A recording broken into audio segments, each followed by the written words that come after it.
Olá,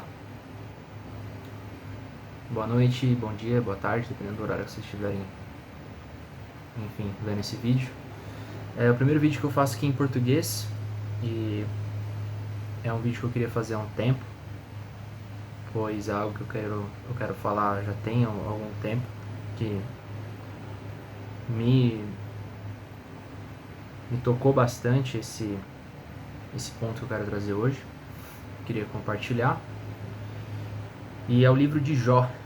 Então, já trazendo aqui logo um livro da Bíblia, né? Estou aqui com a minha Bíblia Sagrada, e em específico sobre o conhecido livro de Jó. Acredito que quem estiver vendo provavelmente já ouviu falar.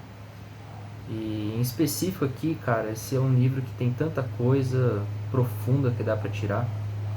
E no meu intelecto eu acho que eu não vou nem raspar isso, a profundidade que tem aqui. Mas eu queria trazer alguns pontos que me chamam muita atenção e que mexeu bastante comigo, me interessou bastante. Esse aqui é um livro fantástico, o livro de Jó. É um livro, sobretudo, assim, que eu vejo muito filosófico, né? E eu queria trazer um pouco esse aspecto. Eu vou tentar acelerar um pouco para não ficar um vídeo longo, mas assim, já pulando diretamente aqui, tá? Não vou nem fazer introdução de nada, já vou logo pular direto. É o seguinte, acelerando um pouco aqui, só ler o primeiro capítulo, o primeiro versículo. Houve um homem na terra de Uz, cujo nome era Jó, e aquele homem era perfeito e íntegro, e alguém que temia a Deus e se afastava do mal. Aqui a minha Bíblia, na versão de King James, está falando que era um homem perfeito e íntegro, né? Obviamente a gente sabe que não existe nenhum homem perfeito, mas aqui, para nossa representação filosófica, esse aqui é o homem mais perfeito que poderia existir, tá? O próprio Deus fala que não há ninguém na terra como Jó, que ele realmente é um homem muito íntegro. E basicamente a história aqui funciona como? Jó é um homem extremamente rico, um homem extremamente cheio de posses e bens. Assim, há estudos de que não houve ninguém mais rico do que ele, de tão grande que realmente é. Inclusive no final do livro ele é abençoado mais ainda, né, dando um spoiler aqui já. Então realmente era um homem de muitas posses e muito rico, tá? E o que acontece? Aqui a gente já vai entrar em alguns pontos interessantes. Basicamente, bom, vamos entrar aqui bem detalhado, né? Tem uns 2 ou 3 encontros que Satanás e Deus dialogam a respeito de Jó, tá? O primeiro deles acontece aqui mais ou menos no versículo 7, não, no versículo 6, capítulo 1, versículo 6 de Jó. Ora, houve um dia em que os filhos de Deus vieram apresentar-se diante do Senhor. Satanás veio também entre eles. Só isso aqui já é super interessante pra gente discutir, né? Por que Satanás estava ali no meio? Mas vamos lá. O Senhor disse a Satanás... Não, voltando, versículo 7. O Senhor... Não, voltando, versículo 6. Ora, houve um dia em que os filhos de Deus vieram se apresentar diante do Senhor, Satanás veio também. E o Senhor disse a Satanás, de onde tu vens? E então Satanás respondeu ao Senhor, de vir e ir sobre a terra e nela andar para cima e para baixo. E o Senhor disse a Satanás, tu consideraste o meu servo Jó? Que não há ninguém como ele na terra, homem perfeito e íntegro, que teme a Deus e se afasta do mal? Então Satanás respondeu ao Senhor e disse, acaso Jó teme a Deus por nada? Tu não fizeste uma cerca sobre ele, sobre a sua casa, e sobre tudo que ele tem, por todos os lados, né? Tu abençoaste o trabalho de suas mãos e suas posses aumentam na terra. Mas estende a tua mão agora e toca tudo o que ele tem, e ele te amaldiçoará diante de sua face. E o Senhor disse a Satanás, eis que tudo que ele tem está em teu poder, somente sobre ele não estendes a tua mão. Então Satanás se foi da presença do Senhor. Então aqui rapidamente, os filhos de Deus vieram perante a Deus, se apresentar perante a ele, e Satanás veio infiltrado ali. E Deus pergunta, de onde tu vens? Mais ou menos assim, o que você está fazendo aqui? E Satanás responde aqui uma parte, e é importante comentar isso, porque acho muito interessante. Inclusive aquele adventista famoso, Rodrigo, né, que é até sei lá o termo, mas acho que é arqueólogo, um estudioso realmente aí, vocês devem saber quem eu estou falando, ele comenta sobre esse trecho, ele fala o seguinte, que essa parte que Satanás fala assim, eu estava pairando e andando, indo e vindo sobre a terra, é a mesma frase, né, se a gente for ali na origem daquelas palavras, é a mesma frase quando o rei Davi fala que estava pairando e rondando o palácio. Ou seja, uma frase que dá a intenção de que é o dono daquilo. Você só está rodeando, pairando algo, uma casa, que é sua, um palácio, um terreno, e Satanás está fazendo isso, né, na terra. Então, ele vem diante de Deus como se ele fosse realmente o dono da terra, tá? E, inclusive, lá para frente, na vinda de Jesus, naquele encontro de Jesus lá no monte, onde Satanás tem as tentações contra ele, Satanás diz que pode oferecer o mundo inteiro para Jesus, por ele ser o príncipe ali e tudo mais. E Jesus não nega essa certa autoridade que Satanás tem. Então, de fato, é um ponto interessante, porque Satanás vem perante a Deus como se ele fosse realmente o dono do mundo ali. E enfim, e aí Deus aponta para o servo Jó, né? Aponta para a integridade, para como aquele homem realmente foge do mal e é alguém que tem a integridade nele. E aí tem um diálogo filosófico aqui que vai acontecer, um vai e vem nesse contexto que eu já vou mostrar. Mas é super interessante porque Satanás fala assim, bom, claro que ele é íntegro a você. Você abençoa ele de todas as formas, ele tem um monte de posse, você não deixa que o gado dele morra, você abençoa os filhos, você garante que ele tenha toda a estrutura que você cuida dele, por que ele vai te amaldiçoar? Mas tira tudo isso para você ver se ele não vai, né, virar as costas para você. Então aqui é um diálogo entre a natureza humana, certo? Satanás está falando, a natureza dele é virar as costas contra você, é te negar, é te amaldiçoar se você não der essas coisas boas para ele. Ou seja, Jó só está íntegro a Deus na condição de ter algo. E integridade não é isso. Integridade é algo que você tem apesar dos pesares, apesar de qualquer coisa. E isso Jó vai provar aqui, que é super interessante. Então, indo além aqui, né, vai ter uma desgraçaiada toda aqui com Jó, vai perder todos os bois. Os bois estavam lavrando, o jumento junto com ele, e os sabeus caíram contra eles, levaram, então invadiram e levaram todos os gados e tudo mais, né? E aí continua. Vai ter mais um momento aqui em que os filhos de Deus vêm perante a ele. Capítulo 2. Novamente houve um dia em quando os filhos de Deus vieram apresentar-se diante do Senhor, Satanás veio também entre eles para apresentar-se diante do Senhor. Então, de novo, veio Satanás. E o Senhor de novo disse, de onde que você veio? E Satanás responde, eu estava andando para lá e para cá na terra, para cima e para baixo, e eu vim parar aqui. Mais ou menos isso que ele disse. E o Senhor disse a Satanás, você viu meu servo Jó?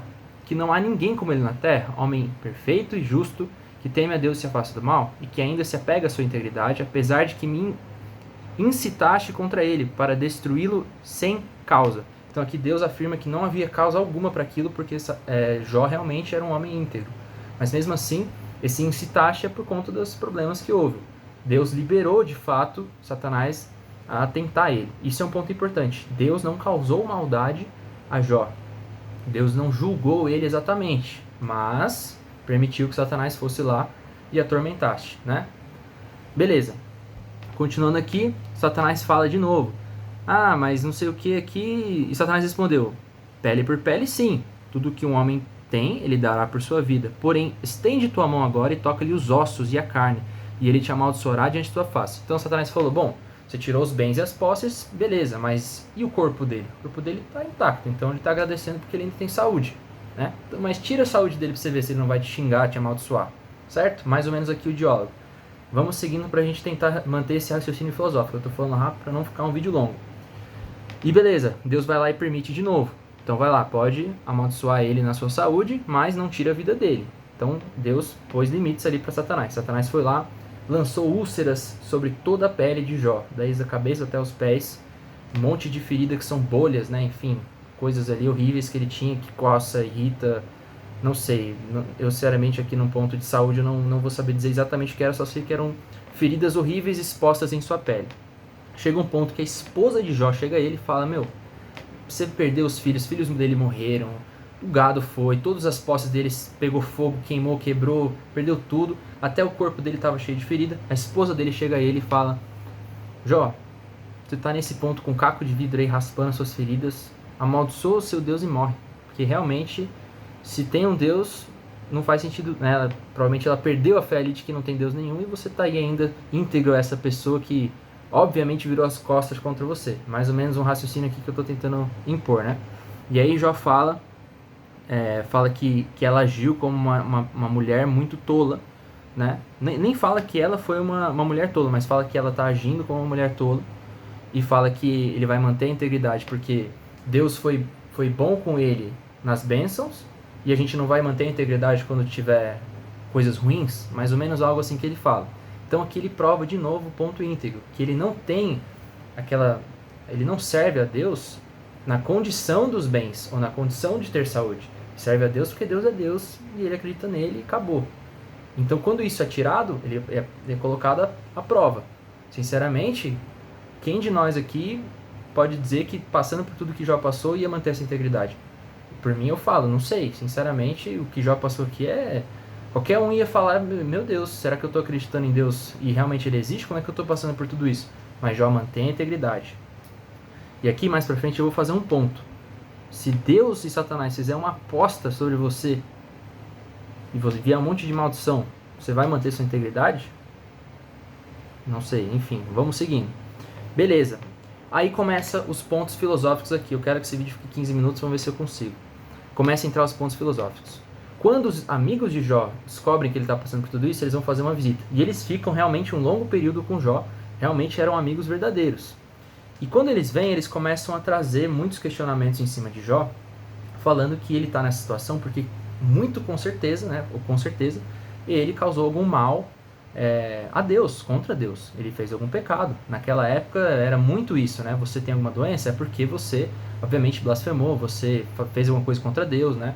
Ainda tinha muito essa questão de saúde ligada a você ter feito alguma coisa contra Deus. Ou, enfim, maldição ser feito contra Deus, isso, né?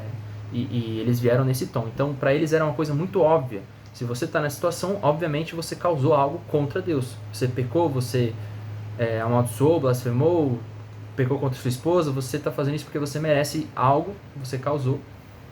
E é por isso que está nessas condições. E o próprio Deus falou anteriormente aqui com Satanás que não havia causa alguma para aquelas condições que foram impostas a Jó. E isso é um ponto interessante. Então aqui Deus já deu razão a Jó antes. Claro que Jó não tem noção desse diálogo de Deus com Satanás. Mas continuando. Nesses debates filosóficos de Jó entre seus amigos, os amigos estão apontando isso, que você está nessa situação porque você merece, porque você obviamente fez alguma coisa. E Jó está tentando se defender, está falando, olha, certamente vocês não me conhecem, porque eu não fiz isso. Mas a quem eu posso recorrer para provar que eu não fiz? Entendeu? Quem que vai advogar contra mim? Quem sou eu perante a Deus para falar para ele que ele está me fazendo mal injustamente? Olha só os pontos filosóficos aqui. E aí eu entro, você vai entrando nisso, nesse diálogo que vai e vem entre seus amigos. Cada amigo vai falando, vai tendo uma vez, Jó vai respondendo, mais ou menos isso vai acontecendo pelos próximos capítulos.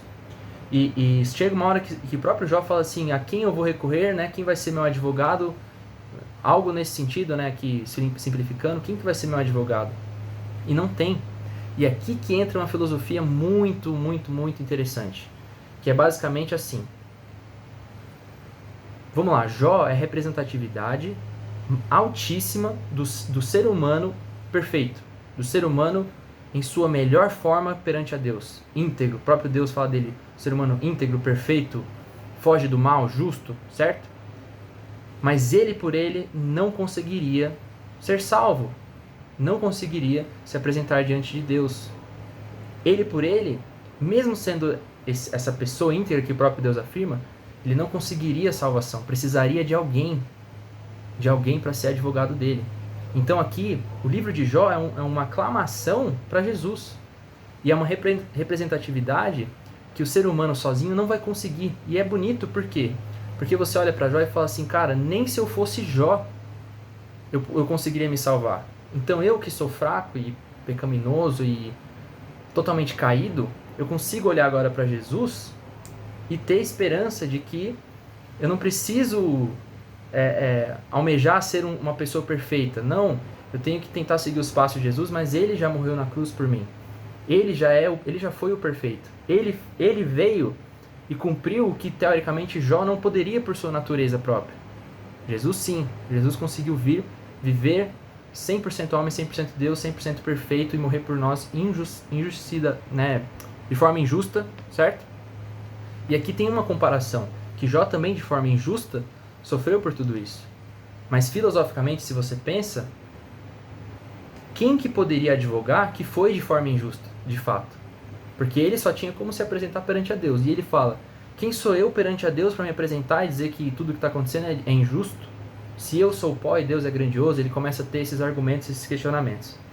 Enfim, existe uma correlação muito legal entre Jó e Jesus, um paralelo muito interessante, que Jó, de certa forma, é uma sombra ali de um ser humano perfeito, mas que mostra que ele mesmo não poderia em seu próprio braço e precisaria de um advogado, de um salvador. E agora sim, Jesus pode vir e falar e ficar entre Jó, Jesus no meio, né? Jó, Jesus e Deus. E Jesus sim, através da cruz, consegue mostrar para Deus que Jó, apesar de seus pecados, se arrepende e consegue então se limpar e se purificar e então sim entrar na presença de Deus. Isso é muito bonito. Agora, poderia discutir aqui muito mais os pontos referentes a esse diálogo de Satanás e Deus, mas vai ficar muito longo o vídeo, eu vou encerrando por aqui.